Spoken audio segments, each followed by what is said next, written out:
Joshua, son of Nun, has received the call of God. He is Moses' successor.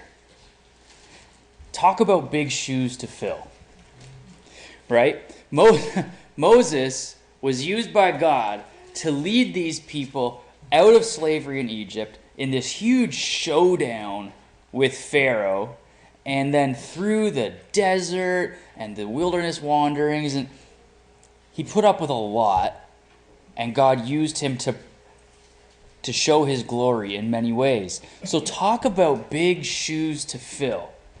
Joshua has replaced Moses. Now, if he's to be a good leader, he's going to need to show a lot of courage with what's coming. He's also going to need a lot of wisdom. Moses and Aaron showed us that leading these people was a real challenge. They constantly wanted to go astray. And now they're actually going to be going to war.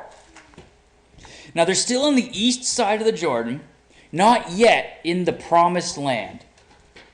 You know, the fulfillment of God's promise to Abraham and the next step in God's plan to save humanity. This is the next part of the story of God's plan of salvation. Now Joshua is working out what to do first.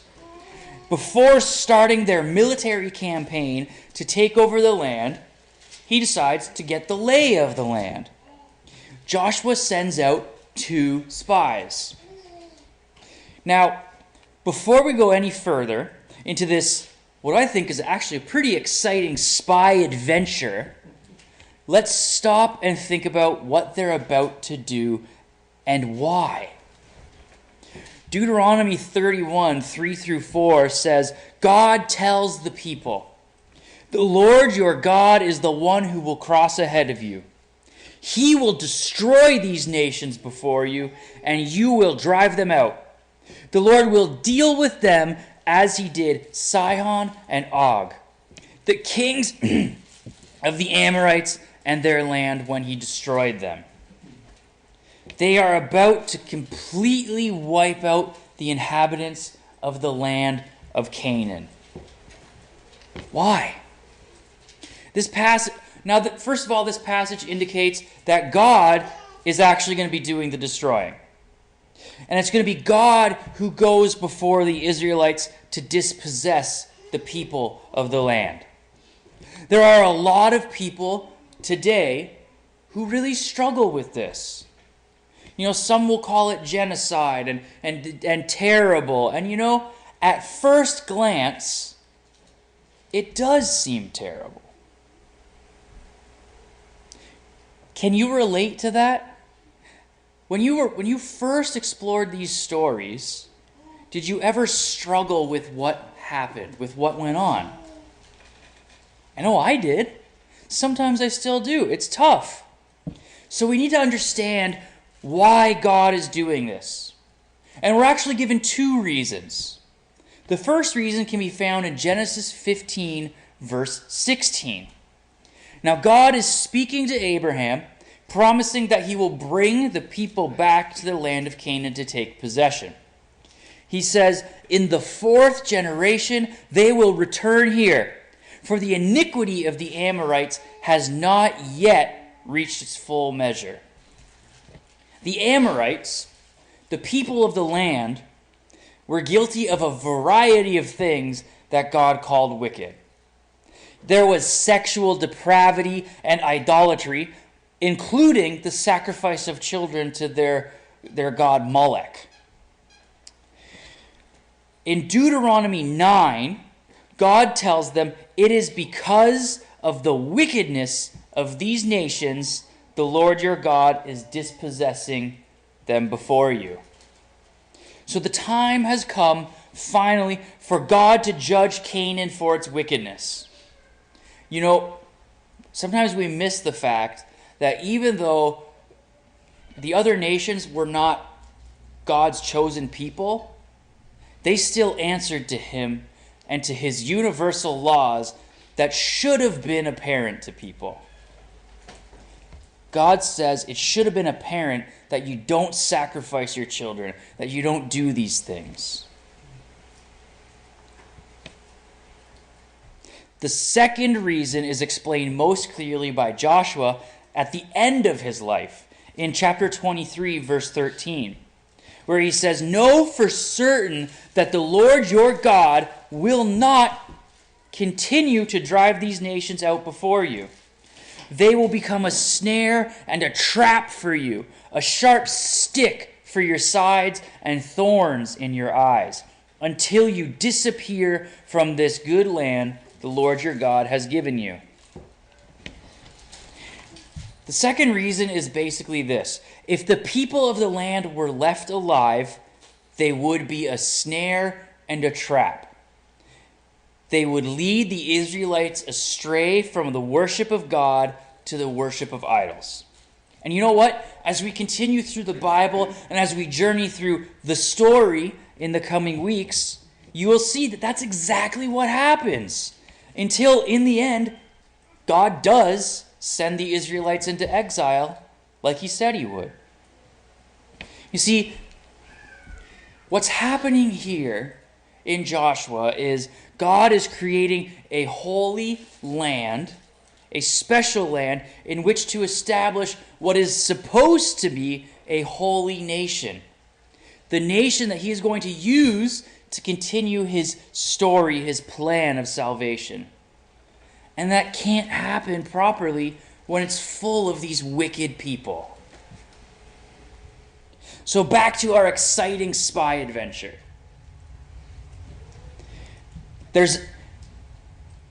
Joshua already had an idea of what to expect in the Promised Land. He was one of the original 12 spies sent in by Moses 40 years ago. But now he needs the people, this new generation who were children back then, he needs them to hear what these new spies have to say. And, things change in 40 years as well. So he sends 2 spies to see what's going on over that mountain range.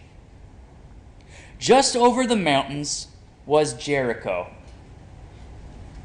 That's an image that they think is relatively accurate based on some archaeological discoveries and things. So Jericho is a fortified city that stands at the entrance to the land. A fortress meant to keep invaders out. It stands as a symbol of everything the land stands for. It's a sin-filled city, just as the whole land of Canaan is full of sin.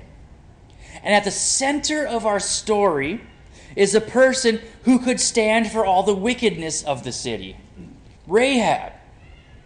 And she's a prostitute. Now the spies are sent secretly to spy out the land. How many of us have watched or enjoyed spy movies? I think they're kind of fun, right?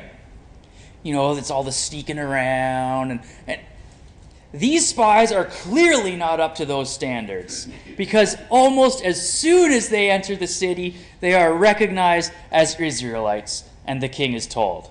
Just like that. Not great. In the meantime, they find a convenient place to hide. Rahab's brothel. Now the story gets really interesting. So the king sends out his counter-espionage squad to capture them. And you know what? It seems like his intelligence is pretty good, because he knows exactly where to send them. They go straight to Rahab's house. And at this stage, you think, these spies are goners. It's over. They know where they are. But not all is lost. Rahab, the prostitute, surprises everybody. Here she is, a sinner, as bad or worse than the rest by human standards, and by God's. She's a sinner. Yet something is going on in her mind and in her heart.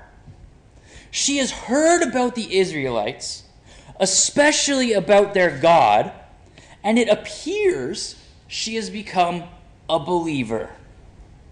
She covers for them. She tells the king's men, oh, they've left already. And she tells them, you better hurry and chase after them. If you leave quick, you might catch them. So the soldiers run off, and the city gates are locked behind them. Now, one danger is over. The king's men have gone. But now there's another danger. They're still locked inside the city. What's going to happen? What happens next? Now, it's interesting because the narrator here, he doesn't tell us right away. Because he has something that he thinks is more important to tell us first. And it comes out of the mouth of Rahab, the prostitute. Rahab makes what amounts to an enormous statement of faith. And she gives 3 striking confessions. She speaks about the might of Yahweh. The people of Jericho had heard what God had done to rescue his people. They'd heard about the crossing of the Red Sea, the destruction of the 2 Amorite kings. And she says she knows Yahweh has given the whole land over to the Israelites. Joshua 2, 9 through 11, she says, I know that the Lord has given you this land and that the terror of you has fallen on us. And everyone who lives in the land is panicking because of you. For we have heard how the Lord dried up the water of the Red Sea before you when you came out of Egypt. And what you did to Sihon and Og, the 2 Amorite kings, you completely destroyed across the Jordan. When we heard this, we lost heart, and everyone's courage failed because of you. But she knows it's more than just God's power. She also talks about the majesty of Yahweh. She acknowledges that Yahweh, the God of the Israelites, is different from all other gods. Their gods were these gods of little regional areas. But in verse 11 she says, for the Lord your God is in heaven above and on earth below. They believed in these little gods that were confined to little areas and competed with each other. She's like, wow, it is clear your God is above the whole earth. The majesty of Yahweh, he is above them all. And she seems to understand something else on top of this. She seems to understand, possibly better than a lot of the Israelites did, and maybe even some of us today, the mercy of Yahweh. She trusts that God is a merciful God. So she asks that they spare her life when they come to conquer the city. You'll think about that for a second. It's a bit of an aside, but Joshua chapter 2 says she's living in a house that is actually built inside the city wall. Can you imagine how huge, how thick the city wall had to be to build houses in it? That is a huge wall. Without cannons and modern weaponry, it was virtually impregnable. It's no wonder people didn't think it could be done. And yet Rahab has no doubt that the Israelites will succeed in taking this city. Why? She believes that God, above all the earth, is with them and nothing can stand in his way. Man, do we need that kind of faith or what? I mean, I don't know about you, but in my personal experience, it's pretty easy to talk about, I have this kind of faith. Nothing can stand in God's way. And then something bad happens. Something small. Off the top of my head, like, I fail, say I failed to get a job that I wanted. Oh man, it's the end of the world. God, why did you do this to me? Why didn't you give this to me? I needed this. She has faith that God will help them tear down the walls of an impregnable city. I mean, I get sick with some kind of illness and I start to doubt that God is bigger than this. Or I lose a loved one, and these things are tragic.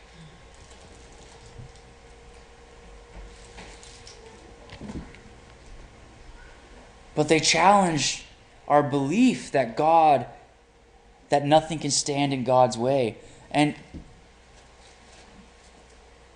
But hopefully, coming out the other side of those struggles, we do strengthen that belief that, God is bigger than this. God is above all. Nothing can stand in God's way. We believe that. But I pray that as we continue through life and in our relationship with Jesus, that we can live it practically. Wouldn't that be amazing if that belief was in every aspect of our lives? I mean, the courage to share Jesus with people would be unstoppable, right? Whatever they think, nothing stands in God's way. I'm just going to deliver this message and we'll see what happens. God's going to do something.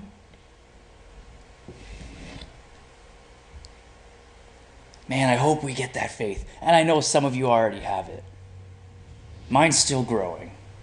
And I think some of us are still growing. Now the men make Rahab a promise. She and her family will be safe as long as they're in this house and as long as she hangs this crimson cord from her window. The crimson cord. Does it remind you of anything? Shout it out if it does. Blood of Jesus. Hey, yeah. Think about the Israelites' escape from Egypt. What did they hang from their doorposts, or more accurately, paint on their doorposts? Not a crimson cord, but the blood of a lamb, right? Yep. Is the crimson cord meant to remind us of that act of grace by God? I think so. That act of grace in rescuing a fairly ungrateful people from slavery. What was the condition for survival as the angel of death passed by? Remain in the house with the blood on the door. It seems like God is providing an echo of that rescue in the rescue of Rahab and her family. Just as the Israelites were safe within the houses with blood on the door, so would Rahab's family be safe in the house with the crimson cord. Once Jericho was destroyed, it was to be set apart and made holy, as a place devoted to God. Just as the land of Israel would become a land set apart, a place where God's blessing and protection could be enjoyed forever. So Rahab's family, in a sense, were the first to enjoy the protection and the blessing in that promised land. That crimson cord, as Io said, should also remind us of Jesus. Later as we travel through the story of God and his plan for our salvation, we see that we are brought into this same pattern of salvation history through blood as well, through Jesus' blood. And we too, like Rahab and her family and the Israelites, we can enjoy God's blessing and protection forever. Not in the land of Israel, but in the land of the kingdom of heaven and the true promised land that we're waiting for. We are safe as long as we stay in the house covered by the blood of Jesus.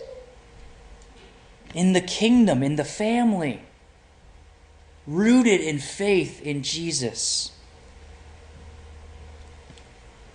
You know, Rahab is not just some random character in the right place at the right time. Because if you really think about it, the exciting spy adventure isn't really necessary to the overall narrative, right? It doesn't really change anything about how they conquer the land. It doesn't add anything to the story of the battle. So why is it there? You know, it teaches us something about the faithfulness and the grace of God, even in all the death that is going to follow in the book of Joshua. Rahab stays in the city, trusting in God, trusting that He is a merciful God and that He will keep His promise, and when those conquerors come, she will be kept safe. And you know, God's grace goes even farther than her physical safety.